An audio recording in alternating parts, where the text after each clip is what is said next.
Este programa es posible gracias al equipo conformado por Gitanjali Suárez, Inmaculada Sebastiano, Melanie Pieruzzi, Carlos Javier Virgües, Fernando Camacho y Giancarlos Caraballo, y a todo el equipo de operaciones radio y Mundo UR. También puedes seguir la transmisión en vivo en mundour.com. Y recuerda que nos puedes seguir en @mundourweb, @radioescuelaur y @Rafael Arraiz en X y @Rafael.Arraiz en Instagram. Venezolanos ya está disponible en el canal de YouTube de Unión Radio Cultural.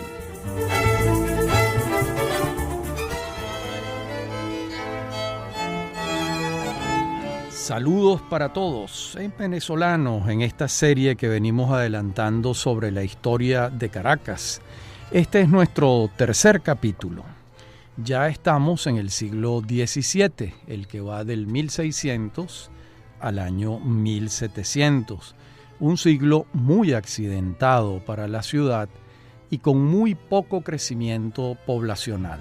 Para que ustedes tengan una idea, en el año 1600, cuando va a comenzar el siglo, Caracas tiene 2.000 habitantes. 100 años después, el año 1700, cuando está terminando el siglo, Caracas tiene 6.000 habitantes, un crecimiento ínfimo. Ya veremos las causas a lo largo de este programa y del próximo que conducen a que la ciudad tenga un crecimiento tan reducido. Vamos a comenzar hoy por la relación de Diego Villanueva, que es de 1607. Este es un forastero que deja escritas sus impresiones sobre la ciudad de Caracas. Entonces, este tipo de crónicas o de informes se denominaban relaciones. Es una relación de los hechos o de lo que está viendo. ¿Qué dice Villanueva cuando pasa por Caracas el año 1607? Afirma: la ciudad de Santiago de Caracas tiene su asiento en el Valle de Caracas, a 3 leguas del mar y del puerto de La Guaira, que es el primero y principal de aquella gobernación. En esta ciudad asiste el gobernador y el obispo y los oficiales reales, no embargante que aquel gobierno se reputa por tener por cabeza la ciudad de Coro. Tiene esta ciudad de Santiago de León hasta 100 vecinos, poco más o menos. De estos, 50 tienen encomendados los indios de aquel valle, y otros están en la costa del mar, y en el valle de Aragua y Santa Lucía y los Guarenas, que son lugares poblados a 2 y a 3 y hasta a 14 leguas de distancia. Los indios serán hasta en cantidad de unos 2.600, y así estos, como todos los de la gobernación, no pagan tributo por tasación como los de la Nueva España y Guatemala, pero los encomenderos los ocupan en las sementeras de trigo, maíz y en los hatos de ganado, ingenios de azúcar y en las demás granjerías que hay en aquel distrito, en unas partes más y en otras menos, como se tiene por costumbre en el Río de la Plata y en Tucumán. Los frutos que se cogen en el distrito de estas 14 leguas son algodón del que se tejen lienzos, trigo, maíz, caña de azúcar, tabaco, zarzaparrilla, y hay ganado vacuno y mucha jarcia para navíos, todo lo cual se gasta en la tierra y se embarca en el dicho puerto de La Guaira, y se traen los cueros, zarzaparrilla y tabaco a España, y lo demás se lleva a las islas de La Margarita, Puerto Rico y Santo Domingo, y a Cartagena de Indias. Bueno, quienes me están escuchando, les sorprenderá saber que en el Valle de Caracas se cultivaba trigo y que habían molinos y panaderías, lo que nos lleva a pensar que el clima en el Valle de Caracas era bastante más frío, unas temperaturas más bajas que las que tenemos hoy en día. Es natural, era un valle prácticamente despoblado. Con la urbanización, seguramente, con toda seguridad, el clima se calentó de manera ostensible. Lo otro es caña de azúcar, sí, ya los había. En Caracas, en el valle, comenzaba a haberla, en el litoral también. Ganado vacuno, por supuesto. Tabaco también. Fíjense que él no habla todavía de cacao, porque está hablando del Valle de Caracas. Y en el Valle de Caracas entonces no había cacao en grandes magnitudes como para que él lo relacionara en su informe. Y por supuesto no había café, porque el café no se había introducido en Venezuela en el año 1607. El café lo introducen los jesuitas en Venezuela a mediados del siglo XVIII, 1760 aproximadamente, en la provincia de Guayana. Y la introducción del café en Caracas va a ser todavía más tardía. La primera taza de café se tomó en 1784. Estamos apenas en 1607. Hay una alusión a la encomienda, esa institución de la que hemos hablado en anteriores programas. Dice que los indios, los indígenas, en este caso los llaman los indios, están encomendados a algún español al que se le ha entregado la tierra, como era el esquema de aquel entonces, ¿no? De modo que todavía no han sido creados los pueblos de indios, estamos en 1607. Y lo que viene es precisamente eso, la gran gesta de Francisco de la Hoz Berrío, que va a fundar centenares de pueblos de indios entre 1616 y 1621. Es una lista muy larga de pueblos de indios que él va a fundar como gobernador de la provincia de Venezuela. Recordemos que la provincia de Venezuela entonces era muy grande, no era todo el territorio de la futura Capitanía General de Venezuela, pero sí buena parte del centro norte costero del país y parte de la tierra adentro. Él era hijo de Antonio de Berrío y María de Oruña, hermano del gobernador de Guayana y Trinidad, que se llamaba Fernando Berrío y Oruña. Este nuevo gobernador va a tener este papel estelar fundando muchísimos pueblos que hoy en día son en algunos casos grandes ciudades.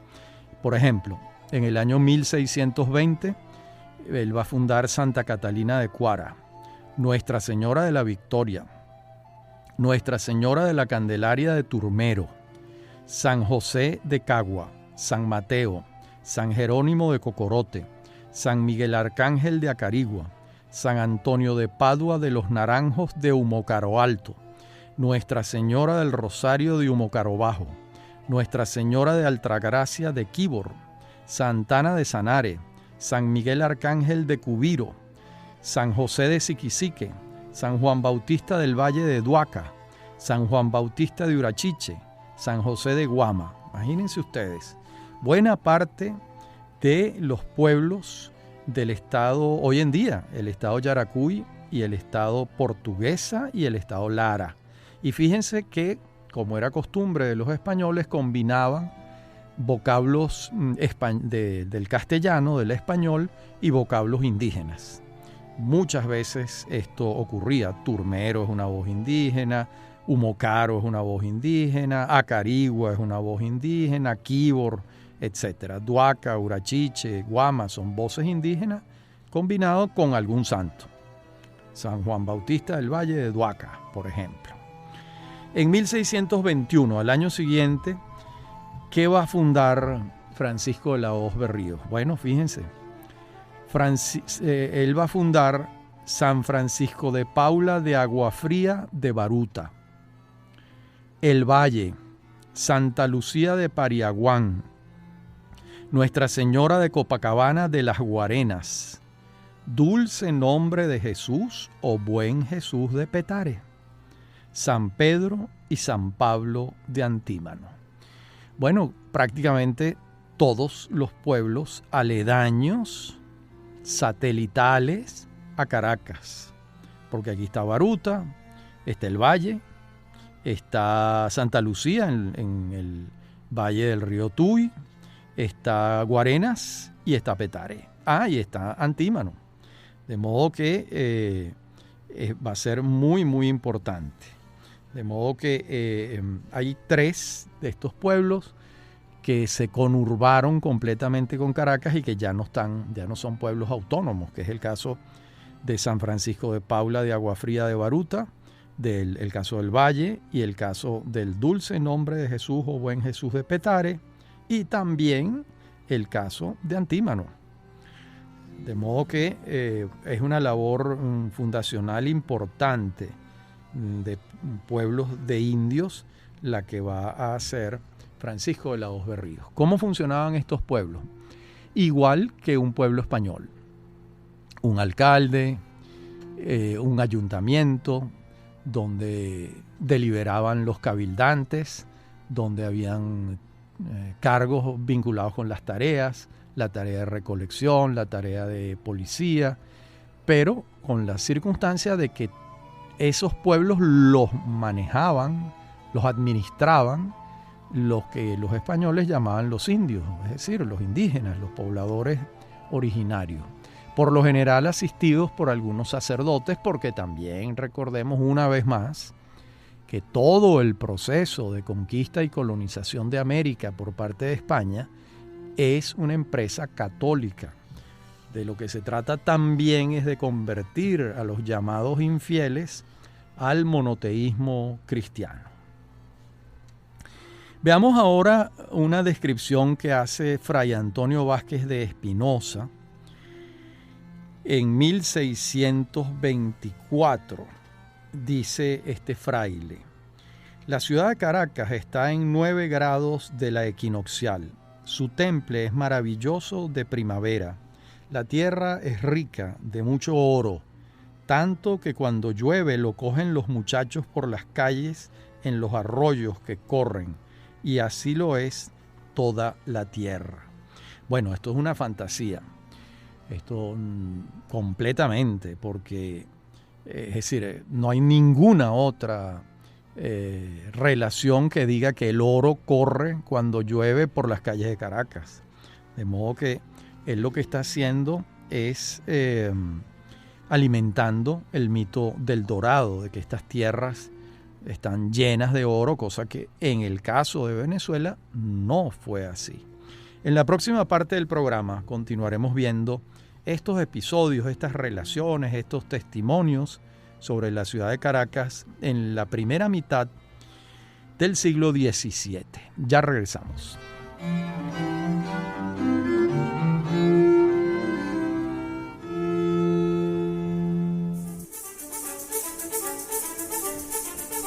En breve continúa Venezolanos. Somos Unión Radio Cultural.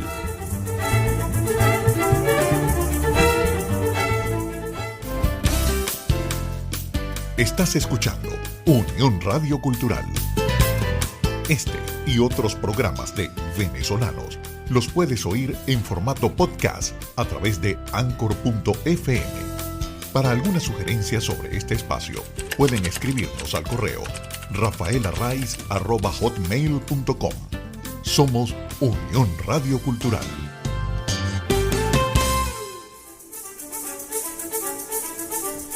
Estamos de regreso con Venezolanos. Somos Unión Radio Cultural.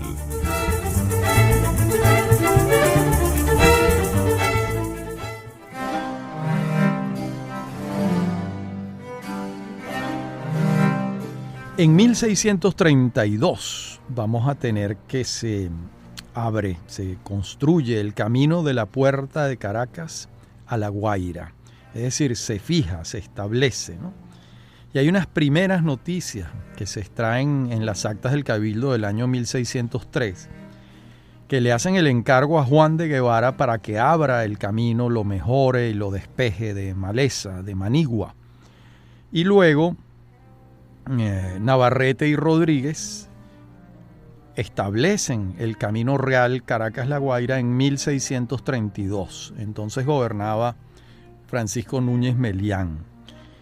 Y sobre esto afirman Amodio, Navarrete y Rodríguez lo siguiente: todas las modificaciones del recorrido del Camino Real parecen concluirse en 1632 con el auto del gobernador Francisco Núñez. En definitiva, lo que queda más o menos trazado es el trecho que sale de la ciudad por la Puerta de Caracas, es decir, el de la Culebrilla hasta el Salto, mientras que la vertiente norte del camino sufrirá todavía otras modificaciones importantes. Bueno, este camino va a presentar muchísimas dificultades, y además el terremoto de Caracas de 1641 lo va a destruir en toda esta área inicial de la Puerta de Caracas, pero ya llegaremos a ese terremoto. Bueno, va a ser reconstruido después del terremoto, y en 1657 se ordenó abrir una pica que, según el gran historiador Eduardo Arcila Farías, dice lo siguiente: partiendo del lugar de la venta en el Camino de La Guaira, fuera a caer a esa ciudad por donde baja el río, permitiendo así no solo una más rápida comunicación con Caracas, sino que las tropas pudieran entrar a La Guaira y salir de ella a cubierto del fuego que pudiera hacer el enemigo desde el mar. Esto es ya previendo lo que ya viene pasando, que son las incursiones piratas en La Guaira. Bueno, y vamos a tener otro hecho importante. Por cierto, el encargado de construir esta pica estratégica a la que alude Eduardo Arcila Farías, el gran maestro, era el capitán Juan Arraiz de Mendoza, pues un antepasado mío, bastante lejano, pero un antepasado directo, viene siendo uno de mis abuelos. A Núñez Melián le va a tocar enfrentar un hecho lamentable para la corona española que va a ocurrir en estos años, y es la pérdida de Curazao. En 1634 los holandeses invaden a Curazao, se apoderan de ella, y la corona no puede recuperar esta isla. Bueno, lo va a intentar, pero no lo logra, y hoy en día pues ya no se logró. Eso es territorio holandés desde 1634. También va a ocurrir en 1638 el traslado del obispado, la sede del obispado, de Coro a Caracas. En verdad, desde hace ya varios años el obispo prefería vivir en Caracas que en Coro, pero oficialmente la institución eclesiástica, que estaba en Coro desde 1531, cuando se instaló allá el primer obispo que tuvo Venezuela, que se llamaba Rodrigo de Bastidas, la verdad es que los últimos obispos, por supuesto, preferían vivir en Caracas, hasta que llega la Real Cédula de 1637 que ordena el traslado a Caracas, y al año siguiente estará en la ciudad el primer obispo que estuvo aquí, se llamó Juan López Agurto de la Mata. Este traslado acentúa todavía más la capitalidad caraqueña en relación con otras ciudades del país. Y muy pronto va a morir el obispo Agurto de la Mata, y lo va a sustituir un personaje célebre por muchas razones que ya veremos, que fue Fray Mauro de Tobar. Y Fray Mauro de Tobar va a venir directamente de España aquí y toma posesión del obispado el 20 de diciembre de 1640, y de inmediato empieza a pelear con el gobernador Ruy Fernández de Fuenmayor. Fray Mauro tenía un carácter muy, muy particular, y con frecuencia estaba en desacuerdo con el gobernador, lo que nos revela que podían haber dos poderes en pugna, el poder político y el poder eclesiástico. Y con mucha frecuencia, dado el carácter de Fray Mauro de Tovar se imponía el criterio eclesiástico sobre el criterio político. Por ejemplo, uno de los pleitos más fuertes que tuvieron el gobernador Fernández de Fuenmayor y Fray Mauro de Tovar fue con lo que se debía hacer después del terremoto de Caracas. El terremoto de Caracas fue el 11 de junio de 1641 y Fernández propone que la ciudad se mude a la explanada de Chacao y Fray Mauro se niega y dice que por encima de su cadáver la ciudad va a ser mudada y no se muda. Otra diferencia, Fernández de Fuenmayor forma un pequeño ejército para recuperar a Curazao, Aruba y Bonaire porque había recibido órdenes por parte de la corona de recuperar estas islas. Y Fray Mauro promovió una deserción masiva de los soldados y finalmente Fernández no pudo reunir un contingente cercano a 1,000 hombres, ¿verdad? Para poder recuperar la isla de Curazao. De modo que Fray Mauro sabotea la expedición. La expedición llega a Bonaire maltrecha y cuando deciden de Bonaire asaltar a Curazao para recuperarla, se dan cuenta de que no tienen la fuerza necesaria y regresan a La Guaira. Y ya después no hubo otro intento de recuperar las islas después de Fernández de Fuenmayor. Y ya después con la firma del Tratado de Paz de Westfalia en Münster y Osnabrück en 1648, ese tratado fue entre España y los Países Bajos.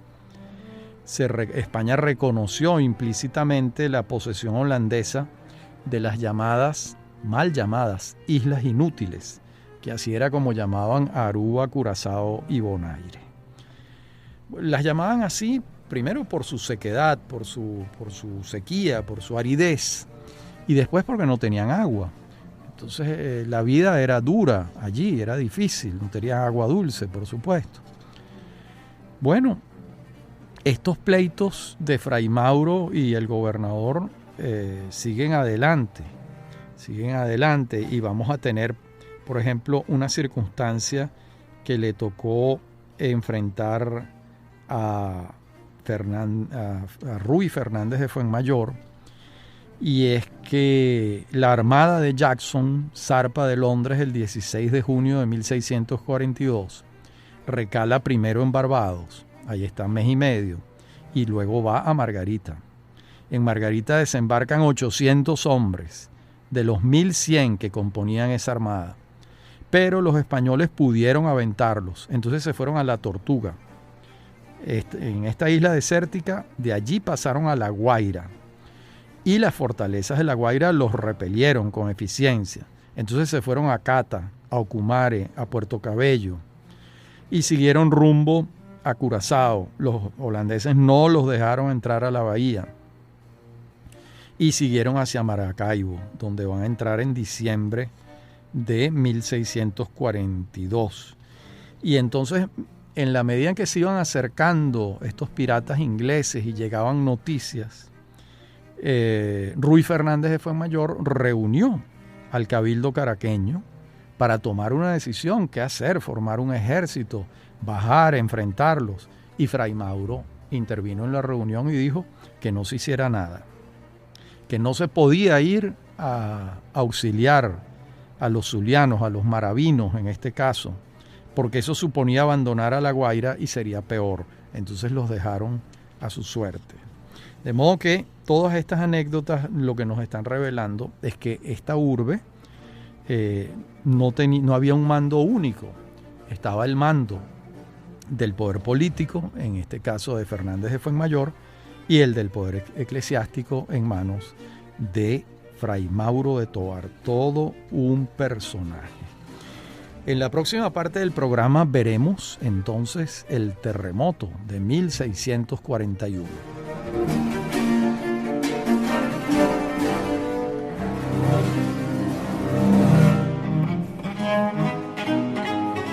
Bueno, este terremoto es muy interesante porque no fue famoso por la intensidad, sino porque fue advertido por un iluminado, un orate, lo que llamaban un orate.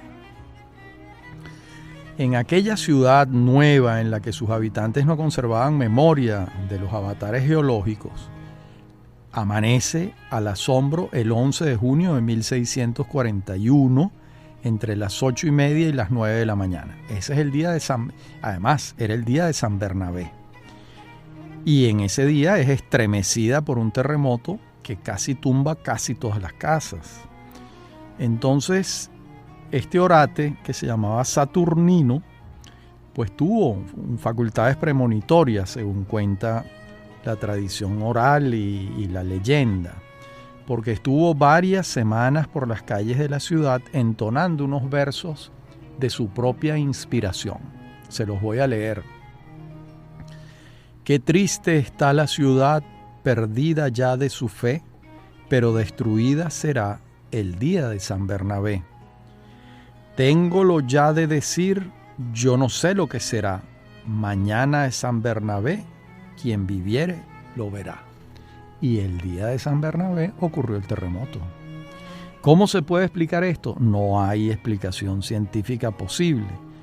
¿Es un invento? No parece. Hay bastantes testimonios de que esto ocurrió, porque además el 10 de junio, el día antes, Saturnino subió al tope de la colina del Calvario, que en esa época era un cerro que estaba en las afueras de la ciudad.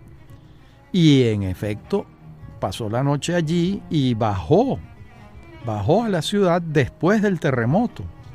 Y cuando baja después del terremoto, los pobladores de Caracas lo aplauden. Baja en medio de una aclamación porque ha sido un profeta de lo que iba a ocurrir. Y aquí es donde viene entonces el pleito entre Tovar y Fernández por la proposición de mudar la ciudad a Chacao, dada la magnitud de la destrucción del terremoto. Ahora vamos a leerles algo que dice un gran geógrafo, que fue Pablo Vila, acerca de los terremotos caraqueños. Dice Pablo Vila: además, movimientos menores, locales, modificaron las grandes formaciones generales. Es el caso del área caraqueña, donde la forma maciza primera de la cordillera de la costa sufrió nuevas presiones laterales que la remontaron, ocasionándole nuevas ondulaciones internas a causa de las cuales produjeron largas fracturas o fallas. Dichas fallas y las presiones laterales que a través de los tiempos geológicos proceden han motivado los terremotos que Caracas ha sufrido. Que nosotros sepamos, el primero registrado fue el día de San Bernabé. Sabemos que entre la fundación en 1567 y este año de 1641 no hubo otro terremoto, ya que si lo hubiese habido, habría sido anotado en las actas del Cabildo que pueden revisarse. De modo que en este periodo no hubo otro terremoto. Luis Alberto Sucre, en su libro Gobernadores y Capitanes Generales de Venezuela, dice sobre este terremoto: se derrumban la mayor parte de las casas y templos de la ciudad, dejando aplastadas más de 200 personas y mucho mayor número de heridos. Bueno, lo cierto es que ha debido ser una catástrofe importante para aquella pequeña ciudad. Y Fray Mauro de Tovar también escribe y dice: entre las 8 y las 9 de la mañana tembló la tierra grandemente. No hubo casa una ni ninguna de piedra o rafa o tapia que no viniese totalmente al suelo, o por lo menos no hiciese tan grande sentimiento que no se pueda en muchos tiempos vivir. Los muertos de que ahora se tienen noticia aquí son 54 y en La Guaira 30. Bueno, y entre los fallecidos por causa de este sismo está María Pérez, una mujer acaudalada y piadosa, contribuyente a la iglesia, y propietaria de las tierras donde hoy queda la urbanización que lleva su nombre contraído, Mari Pérez. Ella no vivía allí. Mari Pérez en esa época quedaba muy lejos de Caracas. Eso era una zona deshabitada. Ella vivía al lado del convento de San Jacinto. Y pero esas tierras eran ellas, ¿no? El historiador Juan Gantón, con su seudónimo de Juan Aguayo, publicó en Madrid una novela histórica que se llama La heredera y los usurpadores, donde con fundamento más histórico que novelesco recoge los hechos y la magnitud de este terremoto. Dice Juan Gantón: el agua brotó, escupida de la caja de agua rajada, descendió corriendo por la calle del Comercio, pasando encajonada entre los muros altos de las casas de Garci González y Pedro Amaya, que sus tapias no cayeron, arrastrando ventanas de madera torneada, puertas, hierros, muebles y cuerpos, toda marrón, sucia y espesa. En su vorágine calle abajo el lodo se llevó la ermita de San Pablo, el hospital contiguo, enfermos y enfermeros, antes de mezclarse con las aguas del Caruata. Los dos pontezuelos sobre su cauce, el del camino de la Vega y el del camino a Catia, se los tragó la corriente. Bueno, un desastre, además acuático, porque se rompió la caja de agua, es lo que señala Juan Gantón. Y en un acta del Cabildo del 4 de septiembre de 1650, 9 años después del terremoto, leemos lo siguiente: no quedó casa en pie de rico ni de pobre de las que entonces habitaban, y de la misma manera los templos en que se celebraba, pereciendo en aquella ruina cerca de 200 personas, y entre ellas más de 80 vecinos, así en esta ciudad como en el puerto de La Guaira. Bueno, y por si fuera poco, entre 1658 y 1662, cuando gobernaba la ciudad Pedro de Porres y Toledo, la peste diezmó la población de Caracas. Hay unos cronistas que dicen que murieron 2.000 habitantes. Hay otros que dicen 8.000 habitantes, pero esta cifra parece abultada. Ambas parecen abultadas y no tenemos cómo comprobarlo. En todo caso, los fallecidos fueron muchos y dejaron a la ciudad y las haciendas cercanas desguarnecidas. Y esto lo aprovecharon los piratas para entrar a saco en las plantaciones y saquear Chuao, Ocumare, Choroní. Por su parte, el historiador Carlos Duarte, en su libro La vida cotidiana en Venezuela durante el periodo hispánico, una investigación muy buena, dice: entre 1658 y 1659 hubo una epidemia de peste que llaman puntada, que en un lapso de 60 días causó la muerte de más de 2.000 personas aproximadamente. Los cementerios de las iglesias de San Francisco, San Mauricio y San Pablo se llenaron. La miseria alcanzó tales proporciones que hasta el ataúd de una de las víctimas, doña María de Rojas, tuvo que ser forrado con el manto de seda que usaba por no haber otra tela con que hacerlo. Bueno, y a esta peste bubónica que asoló la ciudad se sumó 4 años después la plaga de langosta que arrasó con los cultivos, dejando a la población de Caracas al borde de la hambruna. Y para colmo, a la langosta le siguió un ejército de ratones voraces en cantidades inimaginables que arruinaron los víveres que habían sobrevivido a la primera catástrofe. De modo que mayores calamidades imposibles realmente, ¿no? Y entonces la gente rezaba en las iglesias y rezaba estos 4 versos: aplaca, Señor, tu ira, tu justicia, tu rigor, dulce Jesús de mi vida, misericordia, Señor. Bueno, porque la estaban pasando muy mal. Primero el terremoto, después la peste bubónica, después la plaga de langosta.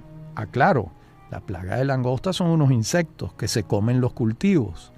Al comerse los cultivos, propician la invasión de los roedores, y los roedores se comen lo que queda. Y la gente estaba al borde de la hambruna. Es realmente dramático repasar todos estos episodios apocalípticos, ¿verdad? Que no voy a redundar en ellos. Hay una descripción de Luis Alberto Sucre, todavía peor que la que vengo haciendo, pero creo que es suficiente con lo que he explicado, ¿no? De modo que son años muy difíciles, uno detrás de otro. Estamos hablando de 4 años de calamidades por la peste y las plagas entre 1658 y 1662. Y en la próxima parte del programa vamos entonces a ver otros aspectos de la ciudad de Caracas ya en la segunda mitad del siglo XVII. Ya regresamos.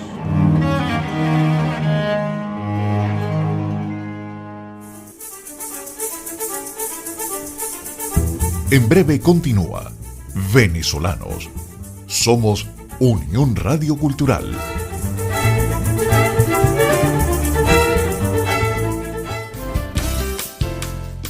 Estás escuchando Unión Radio Cultural. Este y otros programas de Venezolanos los puedes oír en formato podcast a través de Anchor.fm. Para alguna sugerencia sobre este espacio, pueden escribirnos al correo rafaelarraiz@hotmail.com. Somos Unión Radio Cultural.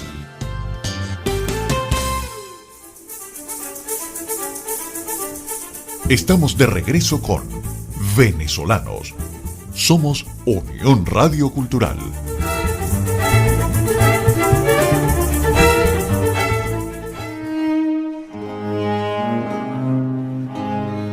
En esta última parte del programa vamos a ver la fundación del Colegio Seminario de Santa Rosa en 1673. Cuando durante los gobiernos de los alcaldes Tovar y Galindo hay un esmero particular en resolver los asuntos de la ciudad y cuentan con una alianza muy favorable con el obispo Fray Antonio González de Acuña, un hombre que hizo muchas cosas por Caracas. Entre otras, se propuso construir un acueducto y lo logró. Además, el obispo se empeña en la fundación del Colegio Seminario de Santa Rosa, que abre sus puertas el 30 de septiembre de 1673. Este obispo era limeño, además era doctor. Y este seminario será la semilla de la futura Universidad de Caracas, que se va a fundar 100 años después. Pero se va a fundar 100 años después con base en la experiencia de un siglo de este Colegio Seminario de Santa Rosa que está fundando González de Acuña. Pues, ¿dónde fundó el colegio? Este colegio seminario compró 2 casas contiguas situadas enfrente de la Plaza Mayor, en Caracas. Ambas pertenecían a la viuda del gobernador Ruy Fernández de Fuenmayor, doña Leonor Jacinta Vázquez de Rojas. Y el recinto que hoy se conoce como las esquinas de las Gradillas a Monjas, pues allí quedaban esa proto-universidad, el Colegio Seminario de Santa Rosa. Y bueno, vamos a tener otras circunstancias. Veamos lo que dice Eduardo Arcila Farías sobre el acueducto en su Historia de la Ingeniería en Venezuela. Él señala allí que González de Acuña pues perfeccionó aquel acueducto rudimentario que se había hecho en 1609. Recordemos que ese acueducto partía de la caja de agua, que se había mejorado, ¿verdad? Y ahora, ¿cómo se quería mejorar?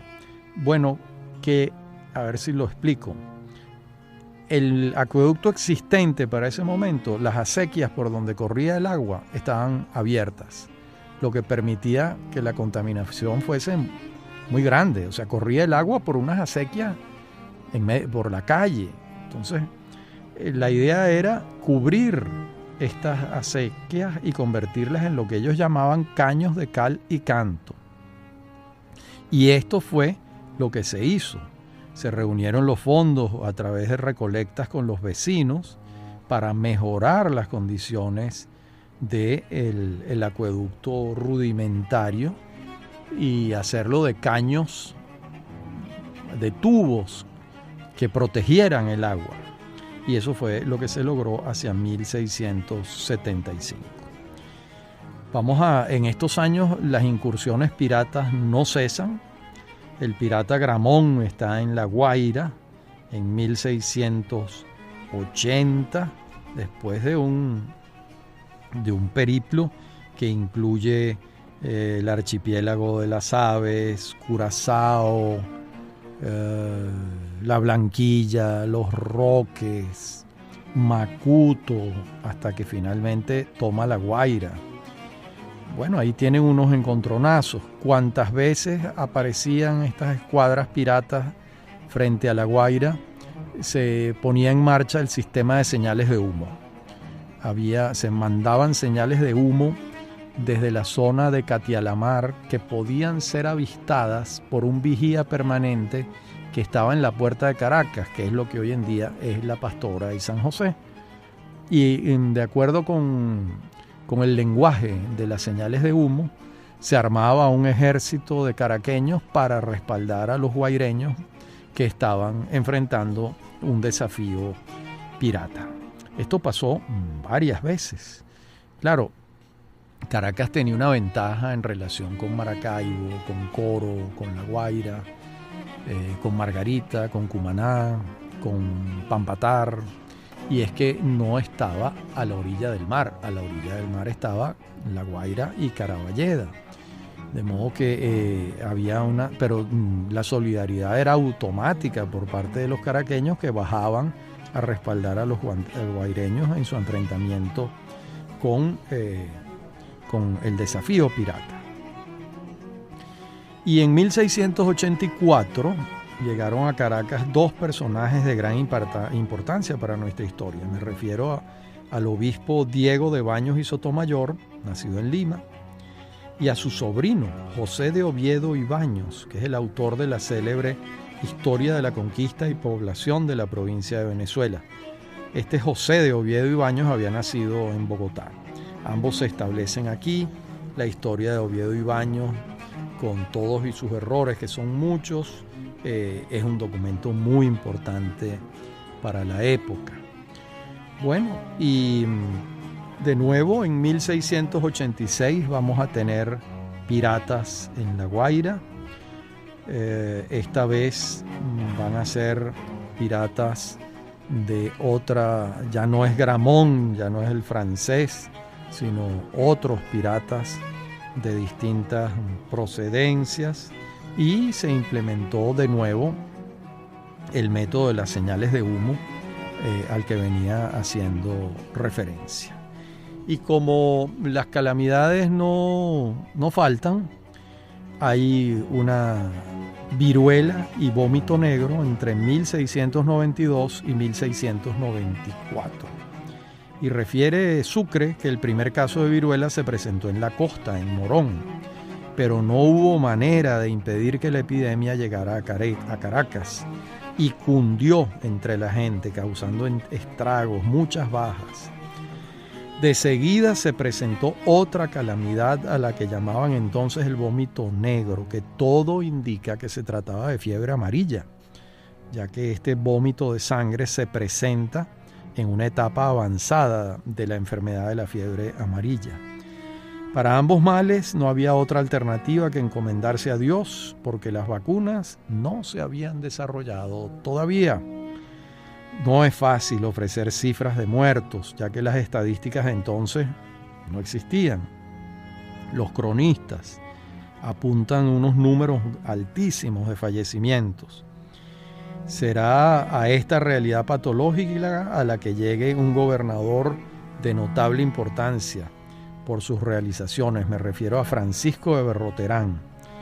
Y va a ser Berroterán el que publique un bando en 1696, dando por terminadas las calamidades y llamando a los habitantes de la ciudad, refugiados en las haciendas, huyéndole a la viruela y al vómito negro, a que regresen a la ciudad de Caracas, a que vuelvan a sus casas a habitarlas. Y va a ser Berroterán el que ordene un censo, el famoso censo de Berroterán, que arrojó el resultado de 6.000 habitantes que les dije al principio de este programa. Berroterán fue reconocido en su labor por el rey y después de entregar el mando, él se quiso quedar a vivir en Caracas y le fue otorgado el título de Marqués del Valle de Santiago. Aquí se va a casar con una viuda de Turmero que se llamaba Luisa Catalina de Tobar y Mijares de Solórzano. Y luego en 1705 lo vamos a encontrar de nuevo en funciones de gobierno. La primera vez que fue gobernador fue entre 1693 y 1699. Y la recuperación de Caracas realmente, después de todas estas calamidades que vengo señalando, va a coincidir con la gobernación de Francisco de Berroterán. De modo que a veces la historia pone a personajes en situaciones favorables, pues. Le toca gobernar cuando ya las calamidades han cesado y él mismo con su conducta alienta una recuperación de la ciudad. Pues no, hasta aquí el programa de hoy. En el próximo, en nuestro cuarto capítulo, vamos a ver una visión panorámica de este siglo que hemos resumido muy apretadamente en pocos programas, pero que en este cuarto capítulo, en nuestro próximo programa, haremos un resumen de lo que significó el siglo XVII, de 1601 a 1700. Y seguiremos adelante con esta historia de Caracas que venimos haciendo para ustedes. Hasta nuestro próximo encuentro.